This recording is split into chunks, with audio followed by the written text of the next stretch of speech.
waxaa loo sheegay aabahood in xididada wadnaha uu xiran yahay, qasabna ay tahay qalliin degdeg ah in uu galo.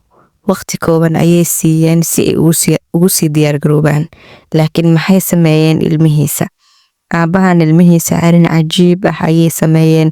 Arrinkaas uu ka badbaadiyey qalliinkii uu geli lahaa. Assalaamu calaykum waraxmatullaahi wabarakaatuh. dhammaan daawadayaasheena sharafta leh ee nagu xiran soo dhawaada maalin cusub ee muuqaal cusub oo xiis badan.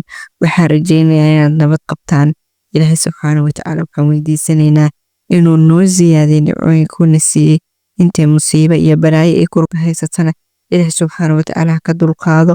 Ilaahay subxaanahu wa tacaala waxaan weydiisanaynaa wax walba oo khayr ah, wax walba oo xumaan ah ama shar ahna Ilaahay subxaanahu wa tacaala waan ka magan galaynaa. Soo dhawaada. Qisadayna maanta waa qiso cajiib ah runtii. Markii aad qisadan dhageysatay kadib u malayn maayo in qof damba uu fududeysan doono inuu wax sadaqaysto. Sadaqada hadda muhiim ma aha wax badan inaad bixiso, ee waxaad haysa inaad wax un ka bixiso ayaa muhiim ah. Soo dhawaada. Qisadayna maanta waxay ku bilaabanaysaa waxaa jiray nin waayeel ah oo oday ah oo da' ah. Ninkana wuxuu dhalay caruur fara badan. Waxaa dhacday maalin maalmaha ka mid ah in ninkani uu xanuunku soo booday. Dhakhtarka ayaa la geeyey.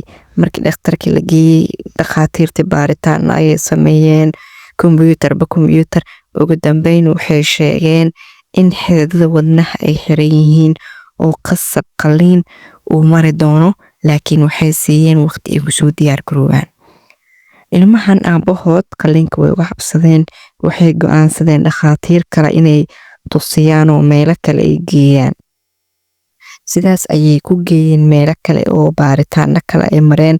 Ugu dambeyn dhakhaatiirtii isku af ayay noqdeen oo waxaa la yidhi wadnaha xididadiisa ayaa xiran, qalliin ma huraayo. Ilmahan waxay ahaayeen ilmo baariyaal ah oo wanaagsan oo aabahood garab taagan. Aabahood in la daaweeyo way rabeen, inkastoo qalliinkaas halista uu galayo ay uga baqaayeen. Waxaa dhacday odaygan ilmuhu dhalay wiil ka mid ah inuu soo jeediyey in aabihiis wax loo sadaqeeyo, asagoo ku baraarujiyey walaalihiis in sadaqada ay tahay waxyaalaha xanuunka lagu daaweeyo. Nabi sallallahu alayhi wasallam wuxuu yidhi daawu mardaakum bisadaqa, xanuunadiina ku daaweeya sadaqada. Walaalihii way isku raaceen oo way isku waafaqeen. Waxay raadiyeen qof maskiin ah oo wax siiyaan. Waxay soo heleen nin aad maxtaaj u ah oo xoolo u baahan. Aad ayay uga farxiyeen, lacag fara badanna way siiyeen, iyagoo u niyeysanaya in Ilaahay subxaanahu wa tacaala sadaqadaas ku caafiyo aabahood. Lacag fara badan ayay siiyeen. Nin maskiin oo aad ugu baahan ayay kurbadii ka qaadeen. Waxaa dhacday in wiilashan iska soo noqdeen oo aabahood ay iskaga duceeyeen.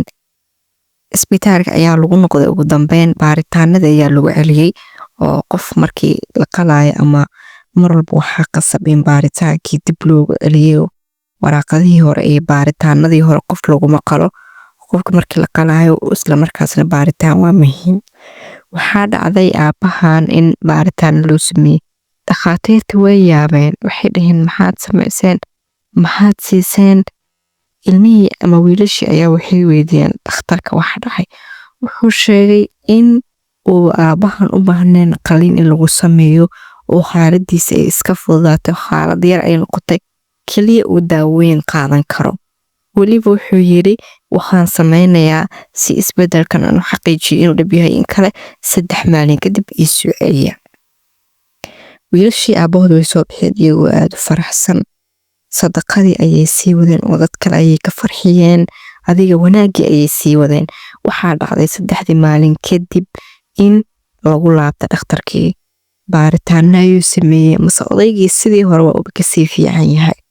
Dhakhtarkii wuxuu confirm saaray ama wuxuu xaqiijiyey in odaygan uu caafimaad qabo, kaliya daawooyin yar yar loo qorayo oo uusan u baahnaynba wax qalliin ah. Subxaanallah. Ilaahay subxaanahu wa tacaala awoodiisa hadduu dhaho waxaan had dhacaan way dhacayaan. Sidaas ayuu odaygaas qalliinka uga badbaaday. Sadaqadii ay u bixiyeen wiilashiisa una niyeysteen in ilaahay subxaana watacaala ku caafiya aabahood.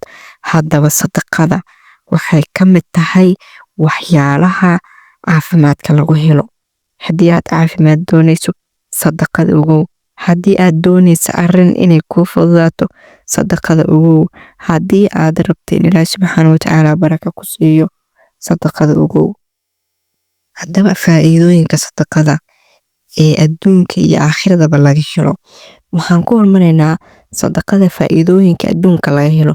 yacni sadaqada adduunyada iyo aakhiraba faa'iido ayay leedahay. haddaba waa maxay faa'iidooyinka sadaqada ee uu ka helayo qofka intuu adduunka joogo? ilaahay subxaanahu watacaala sadaqada wuxuu kaaga qaadayaa noocyo badan oo balaayo ah. waxaa kaloo ka mid ah faa'iidooyinka sadaqada ee laga helayo qofka markii uu adduunyada joogo, waxay sabab u noqotaa in xoolihiisa ay u barakoobaan.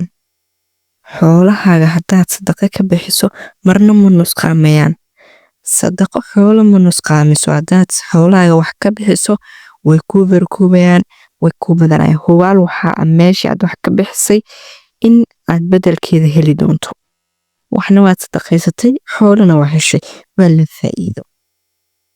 waxay keeni kartaa sadaqada qalbi furnaan iyo nafis iyo farxad inuu qofka helo.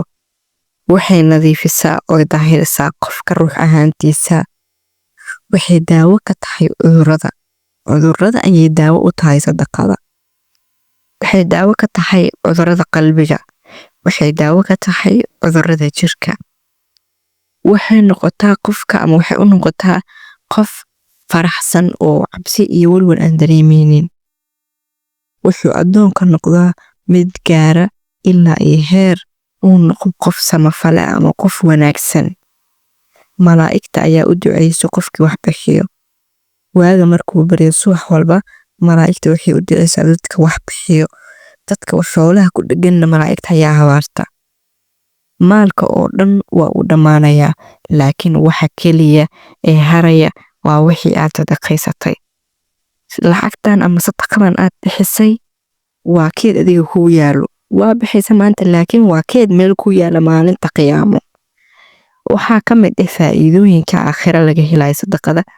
kuwaas waxay ahaayeen faa'iidooyinka sadaqada ee adduunyada uu qofka ka helayo. faa'iidooyinka sadaqada ee aakhira uu qofka helayo waxay caddeyn u noqonaysaa oo muujinaysaa runnimada addoonka uu rumeeyey Ilaahay. waxay tirtirtaa dembiyada. waxay ka ilaalisaa qofka naarta jahannamo. qofka wax sadaqeeyo wuxuu hoos imaanayaa harka Ilaahay camalkiisa maalinta qiyaamo. maalinta ay hoos jirin ilaa hooska alle mooyee ayuu sadaqada harsi ama hoos qofkaas u noqon doontaa. waxaa looga yeeraa jannada albaabka sadaqada.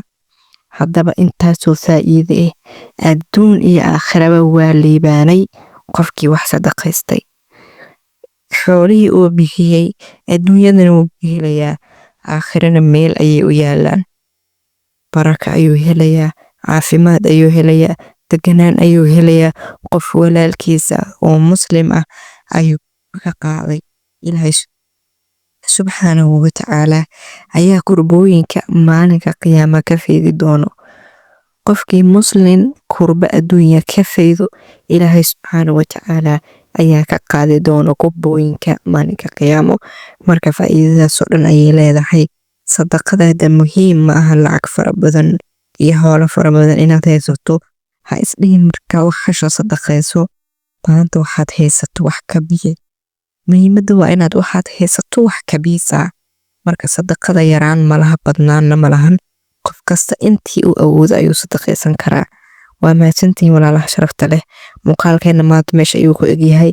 muuqaalka like saar si walaalo badan uga faa'iidaystaan. haddaad nagu cusub tahay kusoo bir channelka, qaybta commentigana aan kusoo qorno saliga xabiibkeena Maxamed. wassalaamu calaykum.